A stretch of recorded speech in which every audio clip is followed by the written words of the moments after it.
पंतप्रधान नरेंद्र मोदी हे आता राजघाटावर पोहोचलेले आहेत।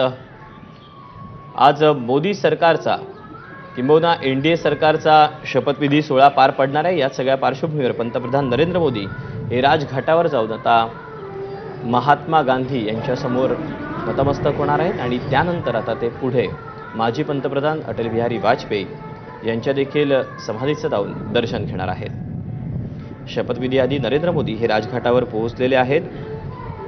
नरेंद्र मोदी यांची पंतप्रधान पदाची हॅट्रिक आता अवघ्या काही तासांवर आलेली आहे। नरेंद्र मोदी तिसऱ्यांदा राष्ट्रपती भवनात पंतप्रधान पदाची शपथ घेतील। राष्ट्रपती द्रौपदी मुर्मू या पंतप्रधानांना पद आणि गोपनीयतेची शपथ घेतील। मोदींसह जवळपास 18 ते 19 मंत्री हे शपथ घेऊ शकतात अशी माहिती मिळते। केवळ भाजप पक्षाला एकट्याला बहुमत नसल्यानं यावेळेला एनडीएच्या मित्रपक्षांचं जे महत्त्व आहे ते वाढलेलं आहे। त्यामुळे स्वाभाविकच चंद्राबाबूंची टीडीपी आणि नितीश कुमारांच्या जेडीयूला मंत्रिमंडळात चांगला वाटा मिळेल अशी माहिती सूत्रांकडून मिळते। यासोबतच महाराष्ट्रातून भाजपला 4 कॅबिनेट मंत्रिपदं दिली जाऊ शकतात। 3 ते 4 कॅबिनेट मंत्रिपदं मिळू शकतात असं बोललं जातं आहे, ज्यामध्ये नितीन गडकरी, पियुष गोयल, नारायण राणे, एकनाथ खडसे यांच्या सून रक्षा खडसे यांची नावं सध्या चर्चेत आहेत। आणि या सगळ्या पार्श्वभूमीवर राष्ट्रपती भवनामध्ये एकीकडे शपथविधी जो सोहळा होणार आहे त्याची जय्यत तयारी करण्यात आलेली आहे। त्याचा व्हिडिओ देखील राष्ट्रपती भवनाकडून जारी करण्यात आलेला आहे। तर तत्पूर्वी नरेंद्र मोदी हे आता राजघाटावर गेलेले आहेत। महात्मा गांधी यांच्या समाधीसमोर ते नतमस्तक होणार आहेत। निलेश बुधावले आपल्यासोबत आहे। निलेश, पंतप्रधान मोदी राजघाटावर पोहोचले। दीपक, अगदी काही क्षणांमध्ये आता पंतप्रधान नरेंद्र मोदी या ठिकाणी क्षणांपूर्वी पोहोचल्याचं आपल्याला पाहायला मिळतंय। साधारणपणे 6:30 वाजता पंतप्रधान नरेंद्र मोदी या ठिकाणी महात्मा गांधींच्या समाधीस्थळी येणार होते आणि त्यानंतर पुढे माजी पंतप्रधान अटल बिहारी वाजपेयी यांच्या देखील समाधीस्थळाला जाऊन अभिवादन करणार असल्याची माहिती आहे। आणि यानंतर साधारणपणे 7:45 पर्यंत पंतप्रधान नरेंद्र मोदी हे मेमोरियल वॉर जे आहे त्या ठिकाणी देखील जाऊन शहीदांना या ठिकाणी जाऊन अभिवादन करणार आहेत।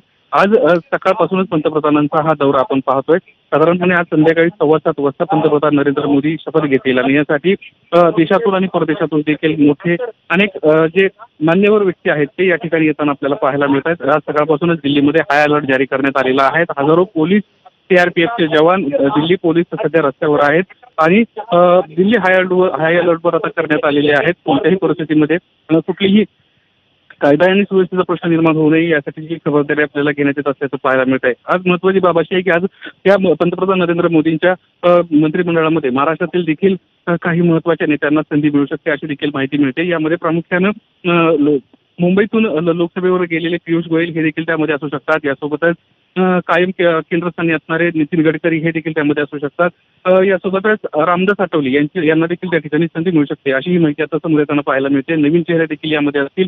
शिवसेनेकडून जर पाहायला गेलं तर प्रतापराव जाधव, यासोबतच भाजपकडून उदयनराजे भोसले आणि राष्ट्रवादी काँग्रेस पक्षाकडून प्रफुल्ल पटेल हे आजच्या या शपथविधीमध्ये असतील अशा पद्धतीची सध्या माहिती मिळते। 9:30 वाजता पंतप्रधान नरेंद्र मोदी यांच्या इथे चहापानाचा कार्यक्रम आयोजित करण्यात आलेला आहे। जे मंत्री असतील त्यांना प्रामुख्यानं फोन जातील आणि त्यानंतर ही सर्व मंडळी जी आहेत ते पंतप्रधान नरेंद्र मोदी यांच्या निवासस्थानी चहापानासाठी जाताना आपल्याला पाहायला मिळतील। तत्पूर्वी पंतप्रधान नरेंद्र मोदी आपला राजघाट, यासोबतच अटल बिहारी वाजपेयी यांची समाधी आणि मेमोरियल वॉर असा एक दौरा पूर्ण करून पुन्हा पंतप्रधान कार्यालयामध्ये पंतप्रधान निवासस्थानी जाताना आपल्याला पाहायला मिळतील। दीपक, पंतप्रधान नरेंद्र मोदी हे आता सध्या राजघाटावर आहेत आणि त्यानंतर आता ते पुढे माजी पंतप्रधान अटल बिहारी वाजपेयी यांच्या देखील समाधीच्या ठिकाणी जाऊन नतमस्तक होणार आहेत। या पुढचा त्यांचा कार्यक्रम नेमका कसा असणार आहे निलेश? दीपक, आज सकाळी साधारणपणे पंतप्रधानांचा 7:45 पर्यंत दौरा संपूर्ण अपेक्षित आहे आणि त्यानंतर पंतप्रधान आपल्या निवासस्थानी दाखल होताना पाहायला मिळतील। सर्व जे महत्त्वाचे मंत्री आहेत त्यांना या ठिकाणी निमंत्रित करण्यात आलेलं आहे। 40 ते 45 मंत्री आज शपथ घेतील पंतप्रधानांसोबत अशी देखील शक्यता वर्तवण्यात येते। पंतप्रधानांचा हा तिसऱ्यांदा शपथ घेत आहेत आणि त्यामुळे देशासाठी हा एक महत्त्वाचा क्षण आहे। राज्यभरामध्ये, देशभरामध्ये मोठ्या प्रमाणामध्ये भाजप कार्यकर्त्यांकडून देखील सेलिब्रेशन होताना आपल्याला पाहायला मिळते। अनेक ठिकाणी 3.0चे बोर्ड दिल्लीमध्ये लागलेले आहेत। यासोबतच पोलीस बंदोबस्त देखील मोठ्या प्रमाणामध्ये वाढवण्यात आलेला आहे। आज प्रचंड व्हीआयपी मुवमेंट असणार आहे। परदेशातील देखील अनेक मान्यवर व्यक्ती या ठिकाणी असणार आहेत आणि त्यामुळं पोलिसांना देखील आपला जो सुरक्षा व्यवस्था आहे ती मोठ्या प्रमाणात वाढवल्याचं आपल्याला पाहायला मिळते। निलेश, यासोबतच जर आपण बघितलं की गेली 10 वर्ष असतील, एखादा महत्त्वाचा काहीतरी कार्यक्रम असेल, एखादा सोहळा असेल तर कायमच पंतप्रधान नरेंद्र मोदी हे राजघाटावर जातात, महात्मा गांधींच्या समाधीसमोर नतमस्तक होतात. काय नेमकं नातं राहिलेलं आहे पंतप्रधानांचं आणि राजघाटाचं? कारण की ते कायमच या ठिकाणी येतात, नतमस्तक होताना देखील आपल्याला पाहायला मिळतात. महात्मा गांधीचं वेळोवेळी स्मरण करताना आपल्याला पंतप्रधान पाहायला मिळतात. निवडणुकीच्या दरम्यान देखील पंतप्रधानांकडून काही वक्तव्य या ठिकाणी आल्याचं आपल्याला पाहायला मिळालं होतं आणि साधारणपणे हा एक पंतप्रधानांचा रिवाज आपल्याला पाहायला मिळालेला आहे आजपर्यंत, की राजघाटाला जाऊन अभिवादन करणं, यानंतर साधारणपणे अटल बिहारी वाजपेयी जे माजी पंतप्रधान आहेत त्या ठिकाणी जाणं, त्या ठिकाणी अभिवादन करणं, कोणत्याही महत्त्वाच्या क्षणी साधारणपणे पंतप्रधानांचा असाच दौरा आपल्याला आतापर्यंत पाहायला मिळालेला आहे. तो आज पुन्हा एकदा फॉलो होताना आपल्याला पाहायला मिळतोय. आजच्या या कार्यक्रमाच्या निमित्तानं आपण जर पाहिलं तिथं तर अनेक मान्यवरांचं या ठिकाणी आगमन होत आहे आणि पंतप्रधानांचं 8:45 वाजता चहा पानाचं जे आयोजन आहे त्या ठिकाणी देखील अनेक महत्त्वाचे जे नेते आहेत ते देखील जाताना आपल्याला पाहायला मिळणार आहेत. काल उशिरापर्यंत मंत्रिमंडळामध्ये कोण कोण असेल या संदर्भामध्ये चर्चा होताना पाहायला मिळत होत्या.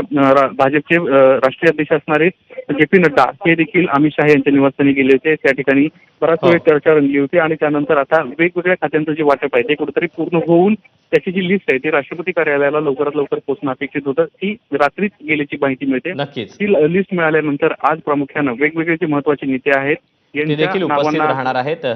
दिलेश, धन्यवाद या सगळ्या सविस्तर माहितीबद्दल. तुझ्याकडून या सगळ्या संदर्भातले अपडेट जाणून घेत राहू. यासोबतच बुलेटिनमध्ये वेळ झाली छोट्याशा ब्रेकची. पाहत